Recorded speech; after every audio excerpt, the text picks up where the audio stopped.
Jadi sampai kita kongsikan apa yang berlaku di dalam negara, kita turut ingin kongsikan ini yang berlaku sekarang ini, letusan gunung berapi Sinabung di negara jiran kita. Pastinya telah kita warakan sebelum ini.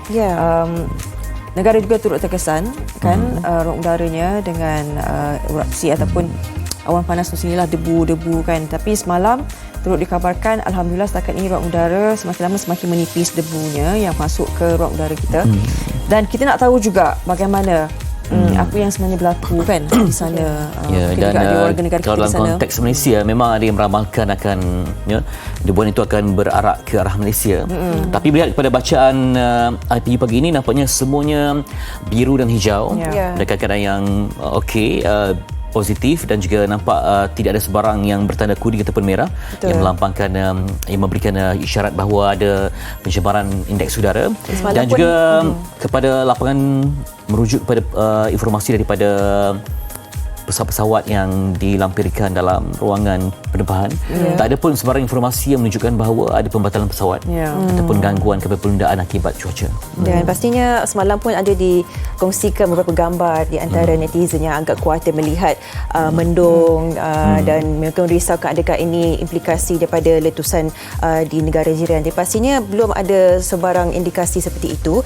Dan apa yang kita kuatir sebenarnya seperti yang dikongsikan di laman media dan juga berita negara jiran adalah kemungkinan letusan yang kedua. Jadi kita ingin tahu adakah setakat mana betulnya informasi ini. Dan kita akan cuba hubungi Konsul Pelancongan Malaysia di Medan, Indonesia, Encik Isyamuddin Mustafa untuk dapatkan gambaran jelas bagaimana situasi penduduk di sana dan juga apakah yang perlu dilakukan ketika ini. Hello. Halo, Assalamualaikum warahmatullahi wabarakatuh. Selamat pagi. Selamat pagi Encik Isyamuddin. Apa khabar? Ya, apa khabar Fitri, Sofia, Fariha, semua baik, sehat? Alhamdulillah. Waktu Medan di sana jam berapa sama kita di Malaysia? Kurang 1 jam. Maknanya kalau di sana jam 8, sini jam 7. Okey, baik. Macam mana gambaran ketika ini sebab dah masuk hari yang ketiga ataupun hari keempat letusan di Sinabung, kehidupan rakyat dan juga berita-berita yang menyusul di sana bagaimana Cik Isyamuddin? Okey Fitri, untuk makluman semua pendengar-pendengar MSI TV3 Gunung Sinabung ni kalau ikut tidak pernah direkodkan meletus semenjak 1600 tau. Tetapi tiba-tiba kembali aktif pada tahun 2010 dan letusan gunung berapi terakhir berlaku pada 19 Februari 2018 dan berlanjutan sehingga sekarang. Dan letusan terakhir sebelum ini adalah pada 9 Jun 2019. Jadi kalau tengok letusan pertama itu berlaku pada 8 Ogos sekitar 1.58 pagi. Tapi ini tidak kelihatan sebab gelap kan. Jadi siang abu waktu malam itu direkod sekitar 2,000 meter dari puncak Gunung Sinabung dan berwarna coklat dan arah gerak abu vulkanik ini pada waktu itu menuju ke timur dan intensiti dia sederhana sehingga ketebalah. Letusan kedua berlaku pada 8 Ogos pada jam 5.18 petang. Dan ini sebenarnya kami lihat sendiri kebetulan letusan kedua ini kebetulan saya dan juga Konsul Jeneral Malaysia di Medan bersama dengan 2 lagi rakan, kami dalam perjalanan pulang daripada Aceh menuju ke Medan dan kami melalui jalur darat daripada Kota Chane ke Brastagi. Dan saat itu kami membincangkan, ini Sinabung pagi tadi meletus. Kita tengok depan mata kan. Mungkin jarak sekitar dalam 7 ke 8 kilometer di hadapan. Itu jelas. Dan letusan kedua itu betul-betul berlaku di hadapan mata. So subhanallah, kami melihat keajaiban yang berlaku di mana letusan itu di hadapan mata dan pada ketinggian 1,000 meter. Dia agak kecil pada yang kedua ni. Dan juga bergerak ke arah timur dan tenggara. Dan amplitudenya pada waktu itu durasi hanya sekitar 2.18 saat lah. So kebetulan dan kami dapat rakamkan. Video kami itu juga disiarkan di dalam Medan Talk, IG yang popular di sinilah. Makanya kalau keadaannya sekarang di sana, kalau kita lihat kalau letusan ni berterusan kan hujan debunya sampai ke kawasan mana? Kalau tengok yang jadi teruk ni pada keadaan hari yang ketiga ni. di mana 8 Ogos, bukan 8 Ogos, pada 10 Ogos. Ya. Apa yang berlaku? Ya. Letusan itu berlaku 2 kali pada jam 10 dan 11 pagi. Yang ini agak tinggi, di mana debu dia tu mencecah sehingga 5,000 meter. Oh, bahaya. So, dan ini yang ajaibnya di Medan ini, kami tidak ada di debu dia tu tak turun di Medan. Oh ya, turun di mana? Okey, yang agak teruk akibat letusan daripada gunung berapi ini adalah Kecamatan Naman Teran, Brastagi dengan Merdeka. Baik. Dan kalau dilihat di wilayah Brastagi ataupun Merdeka ini juga dihujani abu vulkanik dari Sinabung. Kami juga dapat merakamkan sebab kami lewat jalur itu kan, jalan itu malam, hampir petang Jadi kami singgah ke Debu-Debu. Debu-Debu ni kawasan air panas lah untuk melihat keadaan tu. Jadi debu tu memang agak pekat di sekitar kawasan Brastagi. Naman Teran, Brastagi ni dan juga Merdeka. Baik. Dan kalau dilihat yang terjejas teruk ini adalah kawasan-kawasan yang di mana seperti Kota Tebing Tinggi, di Maknanya Kabupaten jarak dari letusan tu berapa? Medan. Dia macam kalau dekat Kuala Lumpur ni, dari Kuala Lumpur ke mana jaraknya? Okey, kalau kami di Medan ni ke Brastagi itu sekitar dalam 70 km. Cumanya arah tiupan angin itu menuju ke timur. Itu ke Langkat, ke Kabupaten Langkat ke Kota Tebing Tinggi, juga menuju terus ke ke Malaysia lah. Jadinya di sini debu itu kalau yang sekitar Medan ini memang tidak ada. Okey. Dan Kalau dahulu Cik Syumul dia dilaporkan bahawa level 3 ataupun siaga. Jadi sekarang ni apa statusnya? Kalau melalui sekarang ni masih lagi tidak ada perubahan. Masih lagi dalam status amaran status 3. Okay. Maknanya masyarakat tidak boleh melakukan kegiatan di daerah yang mana terjejal lah. Dan ada yang telah dipindahkan juga. Radius dalam 3 km daripada puncak Gunung Sinabung, radius sektoral 5 km untuk sektoral tenggara dan juga 4 km untuk sektor timur utara. Jadi kami ni yang letak 70 km daripada Brastagi ini tidak ada terjejas, kecuali sekarang ni mendung dan juga hujan lah. Baik, kami doakan segalanya akan berjalan dengan lancar dan pastinya segala yang telah pun diterapkan oleh arahan kerajaan sendiri diikuti oleh rakyat jelata di sana. Terima kasih Encik Isyamuddin meluangkan masa dan berkongsi pengalaman di sana. Terima kasih. Alhamdulillah, terima kasih TV3. Terima kasih Fitri, Sofia, Faria. Terima kasih Encik Syamudin. Okey, Assalamualaikum. Bila kali terakhir sampai ke Medan? Saya tak pernah sampai Medan lagi. Sampai. Saya tak pernah. Kali terakhir? Itulah 2005. 2005. Itu pun untuk ke Aceh buat liputan tsunami. Tak pernah sampai. Pada masa ni tak pernah sampai lagi. Sebab itu saya ingat masa itu masih lagi bandara Polinesia. Yang mana kalau kita nak ke Aceh memang tak ada lapangan terbang. Kita harus mendarat dulu di Medan.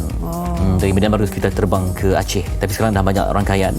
Okey, tapi tadi disebutkan bahawa masih lagi dalam level ataupun peringkat siaga ataupun level 3. Yang mana penduduk harus juga berhati-hati sebab ada kemungkinan letusan yang berulang.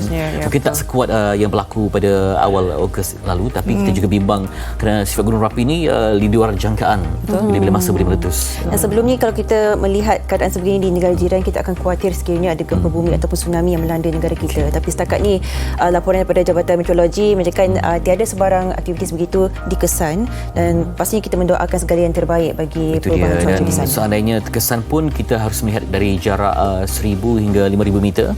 Barulah mungkin akan diisytiharkan bahaya juga kepada penerbangan yang terbang di kawasan ketinggian berkenaan. Baik, selain daripada kita hubungi Cik Syamudin Mustafa, kita juga mendapatkan penduduk berhampiran Gunung Sinabung, seorang warga Indonesia yang berada di sana di Kabupaten Karo. Arman Putra. Selamat pagi. Assalamualaikum. Selamat pagi Arman. Assalamualaikum. Salam. Arman Putra di Kabupaten mana? Masih di Karo atau di sekitarnya? Ya, kita masih di Kabupaten Karo. Kita petugas pengamatan Gunung Api Sinabung. Okay. Arman nak tanya juga, kita sudah maklumkan bagaimana penduduk di sana sebenarnya sudah biasa dengan keadaan seperti ini. Tapi bagaimana kali ini apabila Gunung Sinabung ini meletus, mungkin Arman boleh ceritakan sendiri penduduk-penduduk di kampung, adakah ada yang tidak mahu dipindahkan ke, mahu terus setia di situ menunggu sedangkan keadaan semakin bahaya? Iya. Untuk erupsi atau letusan kemarin ini tanggal 10 tergolong cukup besar dan masyarakat di sini terdampak oleh abu yang cukup banyak dan sebagian masyarakat mengeluhkan karena banyaknya tanaman mereka yang rusak. Dan untuk masyarakat yang dekat memang ada yang tidak mau dipindahkan karena mereka merasa betah di dekat gunung api Sinabung. Arman, kita melihat video rakaman yang dirakam oleh Arman sendiri agak dekat ya sebenarnya kita melihat jaraknya daripada rakaman Arman sendiri. Apa perasaan ataupun keadaan pada ketika itu ketika Arman merakam? Adakah teruk gegarannya yang boleh dirasai? Bagaimana? Ya. Perasaan cemas juga atau takut ketika melihat gunung api ini meletus besar karena dampaknya ini akan sangat besar kepada masyarakat. Dan jarak saya yang merekam itu saya berada di jarak 8,5 kilometer dari puncak gunung api Sinabung. Tak jauh ya. Jadi bagaimana dengan proses penyiraman abu ataupun pembersihan kawasan? Di samping warga juga harus memakai mask untuk keselamatan. Bagaimana? Ya, masyarakat untuk penyiraman abu dilakukan oleh pemerintah setempat dan juga tentara bersama dengan polisi. Dan juga untuk pemakaian masker sudah dibagikan sekitar 10.000 masker untuk masyarakat yang terdampak oleh abu vulkanik. Okay. Bagaimana informasi yang akan disampaikan kepada penduduk di sana kan? Sebab kan ada bacaan setiap hari perlu bacaan dan amaran dikeluarkan. Informasi itu disampaikan bagaimana kalau di kawasan yang terdekat? Ya, kami informasikan di masyarakat di sini agar selalu berhati-hati setiap mendekat ke arah Gunung Sinabung. Dan kami sarankan tidak perlu mendekat ke Gunung Api Sinabung karena Gunung Api Sinabung bisa meletus atau erupsi sewaktu-waktu. Adakah terdapat kawasan-kawasan yang diumumkan oleh kerajaan Indonesia sendiri untuk mencari tempat-tempat pelindungan yang sememangnya jauh daripada lokasi gunung berapi itu ke bagaimana?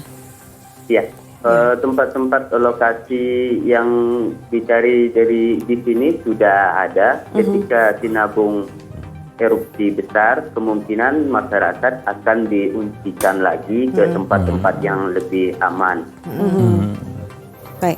Pak Arman, sebagai mungkin maklumat kita di sini, apa barangkali persepsi daripada orang tua-tua ya, nenek moyang berkaitan dengan Gunung Sinabung ini? Ya, persepsi dari nenek-nenek moyang di sini selalu berhati-hati terhadap kita karena Gunung Api Sinabung ini selalu hidup atau selalu erupsi untuk sampai saat ini. Dan juga hindari daerah-daerah yang masih berpotensi untuk dampak dari letusan atau erupsi Gunung Api Sinabung. Arman, kita tahu sekarang ni kan seluruh dunia kita berdepan dengan COVID-19 kan? Jadi apabila ini pula berlaku, bagaimana konfliknya? Maknanya dua perkara berlaku dalam satu masa, terutamanya di kawasan sana. Bagaimana rakyat berhadapan dengan ini? Agak stres ke? Ya, untuk saat ini memang di sini juga terdampak COVID-19 atau COVID-19.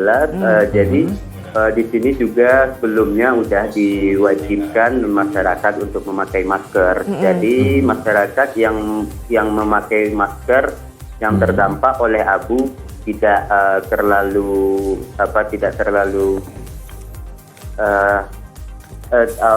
biasa, jadi sudah terbiasa memakai masker untuk sampai saat ini.